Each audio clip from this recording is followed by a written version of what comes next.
গ্রামের নাম ছিল শালবন। চারিদিকে ঘন বাঁশঝাড়, পুরনো বটগাছ আর মাঝখানে একটা পরিত্যক্ত জমিদার বাড়ি। সন্ধ্যার পর সেই বাড়িতে কেউ যায় না, কারণ লোকমুখে শোনা যেত সেখানে নাকি এখনও ঘুরে বেড়ায় নীল শাড়ি পরা মহিলা। রাহুল শহর থেকে গ্রামে এসেছে, দাদুর পুরনো বাড়ি বিক্রি করতে তার গ্রামে আসা। গ্রামের মানুষ তাকে বারবার সাবধান করে দিয়েছিল, রাতে জমিদার বাড়ি যেও না গো, রাতে জমিদার বাড়ি যেও না, ওখানে অশুভ কিছু আছে, ওখানে অশুভ কিছু আছে, তুমি যেও না কিন্তু, কাপা গলায় বলেছিল বৃদ্ধ কৃষ্ণা।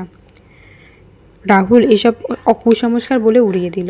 সে ঠিক করলো সত্যিটা সে নিজেই খুঁজে বের করবে। রাহুল হলো শহরে পড়াশোনা করা একজন শিক্ষিত ছেলে, তার পক্ষে এই সমস্ত কিছু বিশ্বাস করা অসম্ভব বলেই মনে হয়। সে এই সমস্ত কিছু বিশ্বাসই করে না।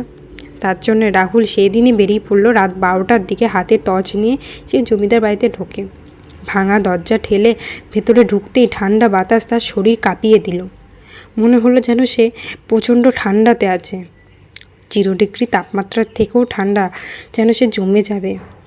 ঠিক মনে হলো তার কেউ যেন অন্ধকারে তাকিয়ে আছে, এটা সে ভাবতে লাগলো।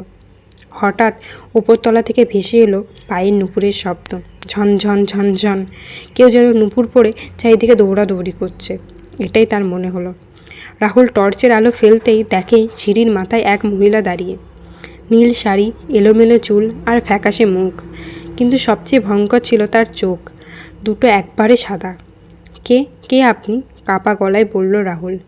মহিলা কোনো উত্তর দিল না, ধীরে ধীরে সিঁড়ি বেয়ে নিচে নেমে এলো। তার পা মাটি ছুঁচ্ছিল না। হঠাৎ পুরো বাড়ি জুড়ে দরজা জানলা থপ থপ করে বন্ধ হতে লাগলো। এত আওয়াজ যেন কান ফেটে যাবে।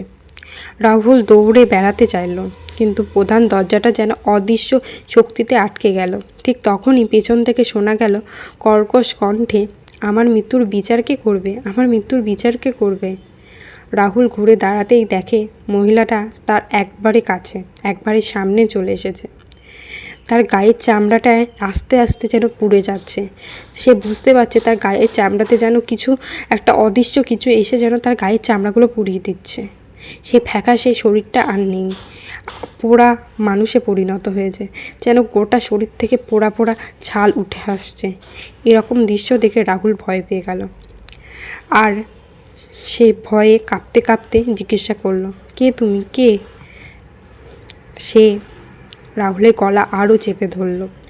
রাহুল চোখের সামনে ভেসে উঠল বহু বছর আগের দৃশ্য। এই জমিদার বাড়ির মালিক এক গরিব মহিলাকে ডাইনি অপবাদ দিয়ে জীবন্ত পুড়িয়ে মেরেছিল।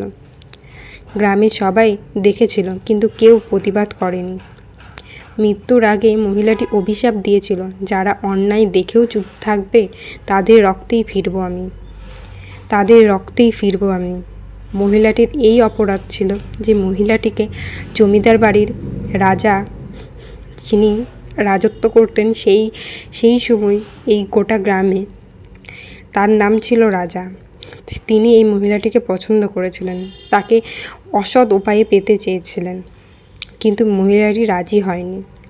সেই কারণেই তাকে ডাইনি অপবাদ দিয়ে পুড়িয়ে মেরে ফেলা হয়েছিল। তখনই সে বলেছিল, যারা অন্যায় দেখেও চুপ থাকে তাদের রক্তেই ফিরবো আমি, তাদের রক্তেই ফিরবো আমি। দৃশ্যটা শেষ হতেই রাহুল হাঁপাতে লাগলো। সে বুঝলো এই আত্মা প্রতিশোধ চাইছে। পরদিন সকালে গ্রামের মানুষ জমিদার বাড়ির সামনে রাহুলকে অজ্ঞান অবস্থায় খুঁজে পেল। তার গলায় কালো দাগ ও হাতে দাগের স্পষ্ট ছিল। সেই দাগ দেখে যে কোনো মানুষ ভয় পেয়ে যাবে, এমনভাবে দাগগুলো বসে আছে যেন সেই অংশগুলো পুড়ে গেছে। সেদিনের পর রাহুল আর কখনো সেই বাড়ির কথা বলেনি, আর গ্রামের লোকেরাও তাকে জিজ্ঞাসা করেনি, কারণ সবাই আগে থেকেই জানতো বিষয়টা হওয়ারই ছিল। যে ওখানে যাবে তাকেই শাস্তি পেতে হবে। রাহুলের সেই দাগ দিনের পর দিন কালো হতে লাগলো, মেলানো না। অমাবস্যার রাতে এখনও নাকি জমিদার বাড়িতে নুপুরের শব্দ শোনা যায়। অমাবস্যার রাতে সেখানে কেউ পাশ দিয়ে পেরিয়ে গেলেও সেও নাকি শুনতে পায়, আমার মৃত্যুর বিচার কে করবে, আমার মৃত্যুর বিচার কে করবে, আমার মৃত্যুর বিচার কে করবে। আর কেউ যদি সাহস করে ভেতরে ঢোকে, তাহলে অন্ধকারে সাদা চোখ দুটো জ্বলে ওঠে, যেন সেই চোখ দুটো বলতে চাইছে, আমি তো দোষ করিনি, আমি তো দোষ করিনি, তবে কেন মরতে হলো আমাকে, আমি তো দোষ করিনি। আমি তো দোষ করিনি, তাহলে কেন মরতে হলো আমাকে? আমার মৃত্যুর বিচার চাই, আমার মৃত্যুর বিচার চাই, আমার মৃত্যুর বিচার চাই। কে করবে আমার মৃত্যুর বিচার? সবার রক্তে ফিরে আসবো আমি, সবার রক্তে ফিরে আসবো আমি, সবার রক্তে ফিরে আসবো আমি। গল্পটি এখানেই শেষ হচ্ছে। গল্পটি সম্পূর্ণ কাল্পনিক এবং এটির সাথে বাস্তবের কোনো মিল নেই। যদি মিলে যায় তাহলে সেটি সম্পূর্ণ কাকতালীয়।